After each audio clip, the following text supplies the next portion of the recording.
Hey guys, welcome back to another episode. This is going to be a little bit different. Today, I want to talk about your thought process and your table approach and what goes through your mind from the time that you're sitting in the chair to the time that you're executing your shot.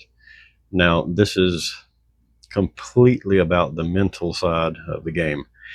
Me, what I do is when I'm sitting in the chair and my opponent broke the balls, and whether he made a ball or he missed, either way, eventually you're going to end up having to go to the table. At least I hope you do. So, what do you do when it's your turn to shoot? Most people will get up, grab their cue, walk to the table, bend over, and line up a shot and start shooting. Well, that's not the ideal way to optimize your game. The correct way, in my opinion, is to don't just get up, especially if you're not on a shot clock. If this is just a typical match or a gambling session or a tournament that does not have a shot clock, don't hop up, sit in the chair for a second because you have two different people. Okay. Again, this is from the mental side of everything. You have two different people that you're going to be during the game. You have that one person that is sitting in the chair, being you, socializing, that kind of thing. Then, when it is your turn to shoot, you kind of change faces. You put on a different mask. You get into what I call player mode instead of the friend and the buddy and the socializer. You need to sit in the chair for a second, look at the situation that's been presented to you. Then at that point, once you get a general idea of your first shot, then you get up and you approach the table. Now, this may seem kind of ridiculous, but is very systematic. You have to do the same thing every step of the way, the same way, over and over and over again to create an approach system.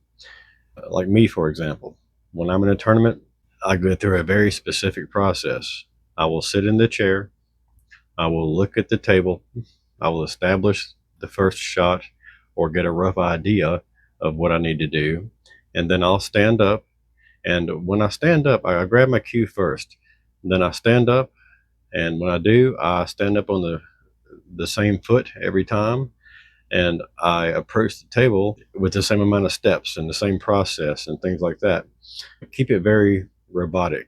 And again, while this may sound silly, it will help you ultimately to establish a good, for lack of better terms, approach to the table. Once you or while you are approaching the table, you take a few moments or a few seconds to scan the table and make a decision. Can these balls be ran, whether it be 8 ball, 9 ball, 6 ball, 10 ball, 7 ball, 3 ball, whatever you're playing? Can the table be ran? If the answer is yes, in your opinion, then on your way to the table, you want to scan the table, try to find the pattern to be able to run the balls, and then at that point, establish what your first shot should be to set up for your second shot to allow you to set up for your third shot. Now, a lot of people say think 3 balls ahead. Me personally, I like to look at the entire table from, say, 9 ball, for example. I want to be able to, in my head, by the time that I get to that table, know that there is a initial plan set in place to run the rack. And to do that, you have to be able to envision the entire pattern for however many balls are left on the table at that time. Now, of course, that plan is going to change throughout your gameplay. While you may have a solid plan to run out and it's in your mind is great, things change as you're playing on the table. You begin to get a little out of line on this ball. You might have underhit the next ball. The angles will change. Your thought process will have to change with it. So while you do have a plan, you have to be able to adjust that plan accordingly. Now, if you are sitting in the chair and you realize, okay, I do not feel that I can run these balls, then you don't want to. Don't attempt to. What you want to do in that case is either one, shoot a defensive shot, two, shoot a push out if you're in that position, or three, shoot to a defensive shot. What I mean by that is take 9 ball, for example. You want to be in a position to where if you're shooting to a defensive shot, you want to play, say, the 1 ball, then the 2 ball, and then you know that you're going to have a problem on the 4 ball. So you shoot the 3 ball and leave your cue ball in a position to where you can, at the time of hitting the 4 ball, produce a defensive shot. It's not always about defensive play on the first shot. Think about it, think deeper into it. And I think that you will go a lot farther along in your game. Now, with that being said, and at this point, you have established 2 things. One, can I run this rack or not? Is there a pattern? Is there an out? And 2, am I going to have to shoot a defensive shot? So, this has all been established before you actually get to the table. Remember, you know, an average of about 200 thoughts plus go through your mind from the time that you get out of that chair until the time that you're down in your stance on the cue ball. It may not seem like that many, but believe it or not, over 200 thoughts go through your head at one time, or between the time that you get up and get to the table. Now, all those thoughts need to be resolved, extinguished, and answered before you get down on that ball. You don't want to be down on the cue ball making decisions. Okay? You have enough to think about while you're down there. While you're standing up, you need to be planning and plotting and trying to find the out or the defensive play. Once you've established that, then and only then you get down on the ball and you begin to do the second part of the problem, and that is lining the ball up, deciding what English you need to use, if you need to use English at all.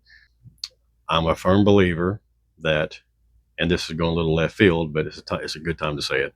I'm a firm believer that anything off of the center axis, in other words, top, center, bottom, anything off of that center axis, if you're having to use left or right or induce spin, and you are already playing, the reason that you're doing this or having to do this, in my opinion, is because you messed up the shot before.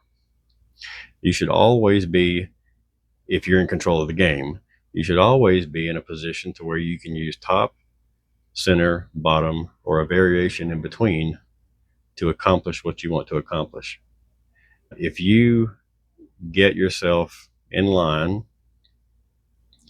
and you stay in line, then there's no reason that you can't use top, center, bottom, and variations in between those to finish the rack out. Now, times that you would have to use English or spin is when your opponent is playing and he leaves you a defensive shot or a bad angle, something like that. Then English is justified.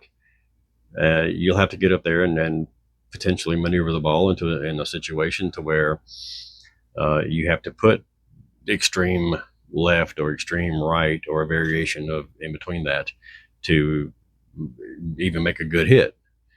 So I guess what I'm trying to say is If you are already playing and you are in control of the table, you should not really be using left and right English to maneuver the ball, because you have, again, if you're in control, you should have the ability to place that cue ball within a 3-inch radius of what you're envisioning. And if you can do that, then everything is natural angles. And that's what you want to always go for. When you come across an unnatural angle, that is when you're having to use your English and your side spins to manipulate it to try to get it back into angle. Now, to get back on topic, you've gotten up, you've grabbed your cue, you have stepped off from the chair on the same foot, you approached the table. During the time that you're approaching the table, you're scanning the table and you're trying to establish, can I run them? Do I need to play defensively? Once you have made that decision, then you get down on your shot, and the first thing that you do is you line up the shot itself. We're not worried about English at this point. Put your cue center ball, line up the angle. Once you have lined up your angle, then you decide, do I use top, center, bottom? Am I being forced to use some sort of a side spin? And at that point, you don't move your bridge hand. You keep that in the same spot. Remember, you're putting the cue tip on center and you're lined up with your angle. You have established your angle, and now you have to determine what English or top, center, bottom that you have to use. Once you have determined that, don't move your bridge hand. You're already in line. Move your grip hand. Okay? I know that may sound weird, but it's called backhand English. Move your grip hand. Don't pivot, or rather, don't stand up, move over, drop back down, and then line up your English.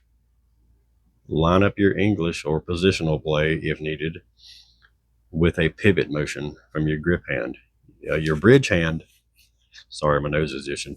Your grip hand should never be replaced once it's in position. Your body is lined up, you're in line with the shot, your bridge hand is in place, and your foundation is established. You're not wobbling side to side. You have a good 3-point lock. What I mean by that is your hand is on the table. That's one anchor point. Your right and left foot are established on the ground properly. Those are your two other anchor points. And what you're creating is sort of like if you envision a pyramid shape, or rather a triangle shape, that is your foundation, a 3-point lock system. And that's what's going to keep your body still, because you may not notice it, but a lot of times when you get down on your shot, you're kind of bobbing side to side a little bit. The better your foundation, the more stable you're going to be in your shot, because you don't want to move your head when you're shooting. Where your eyes look, the cue ball will generally go.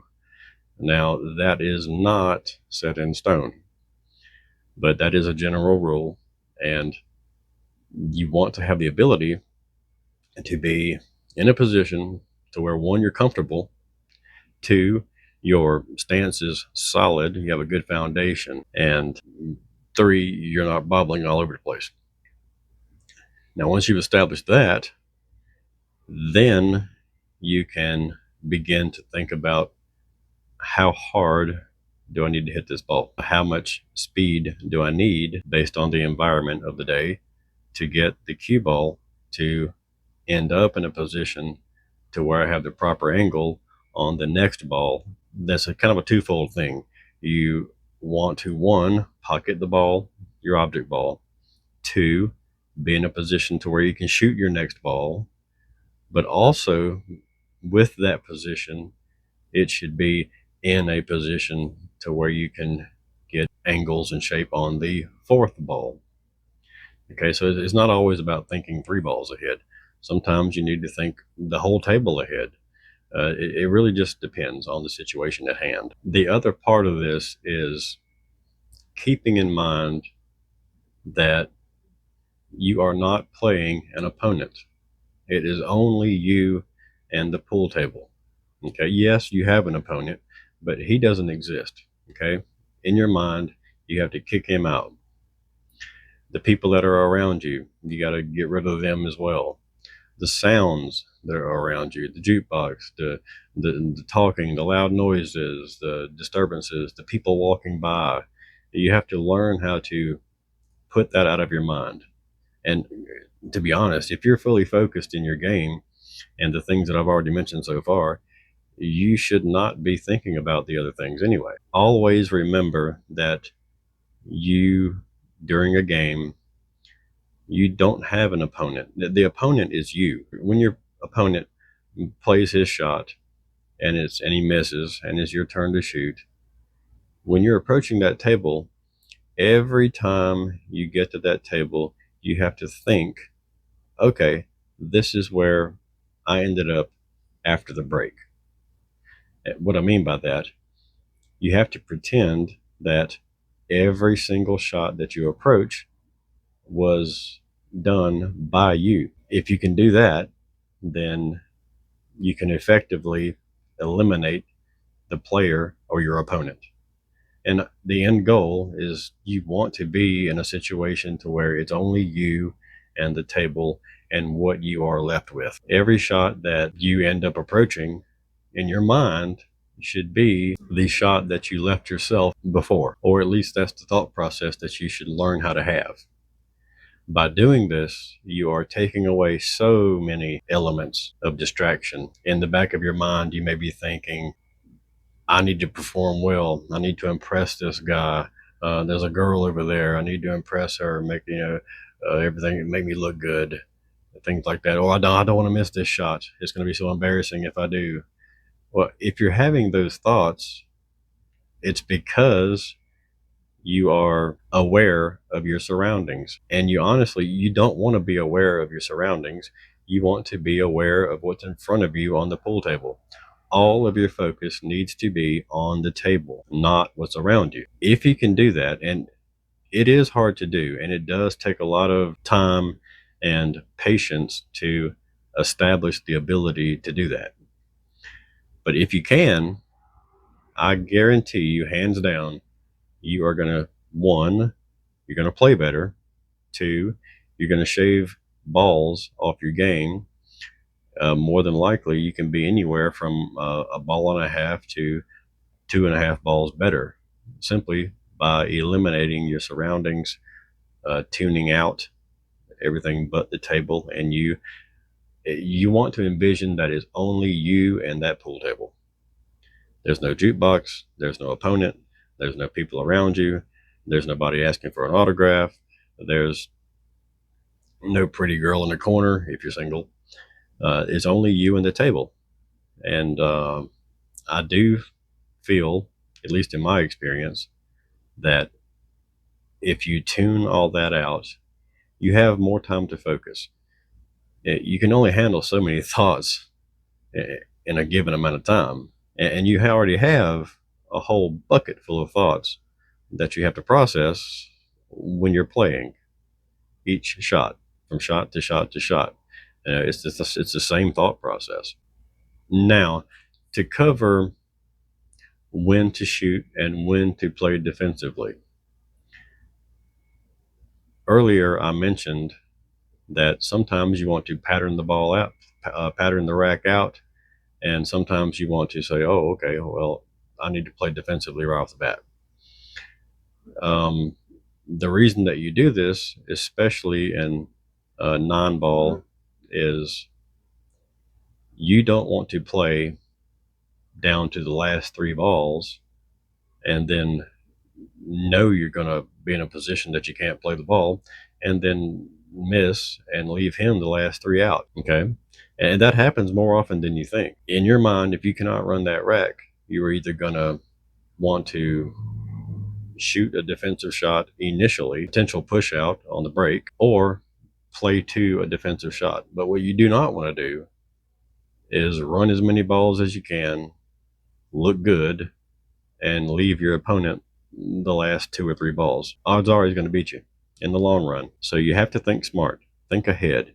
It's not about image. Image happens.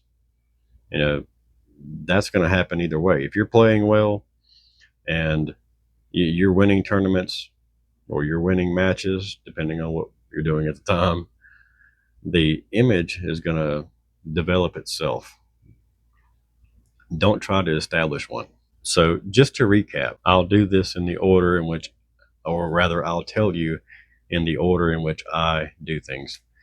And this is a recap of everything that we've discussed.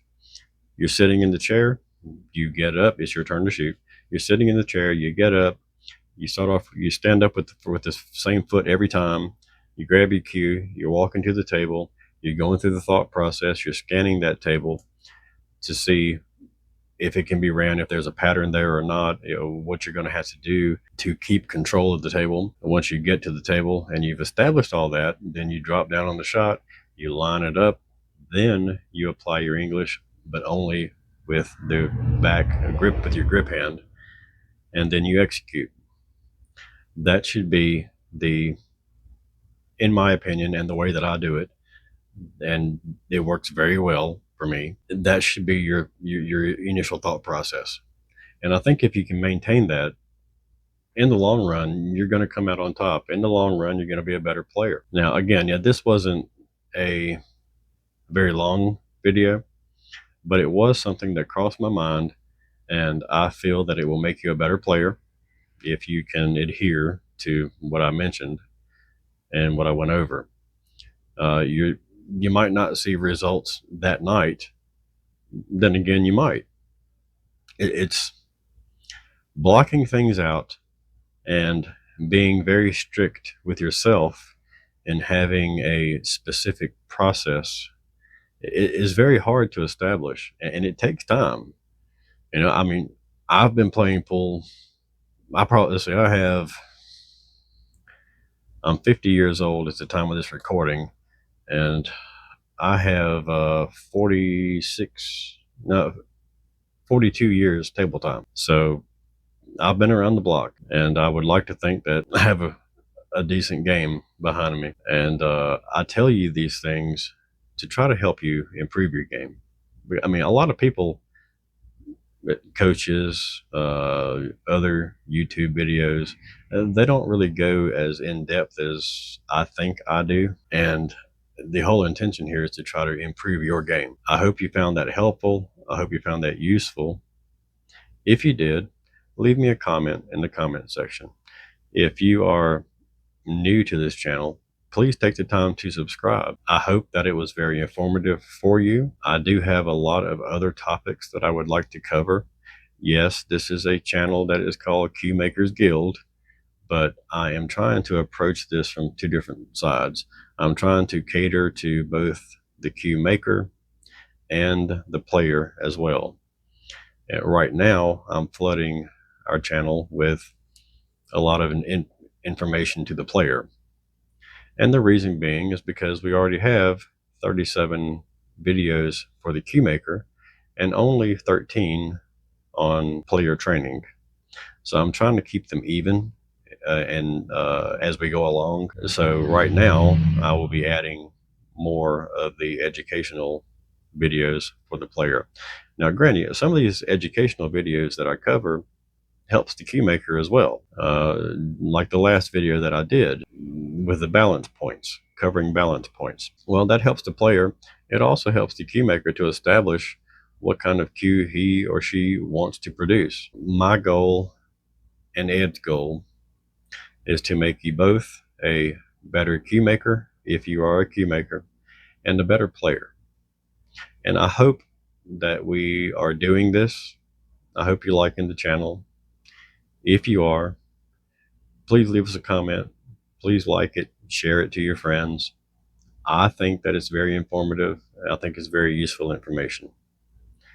If you have certain or specific topics that you would like me personally to cover when it comes to playing, uh, please put it in the comments. And thank you for watching, and we'll see you soon. Thanks, guys.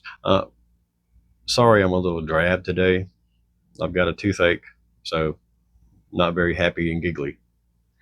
But I still wanted to take the time to produce this video because it crossed my mind.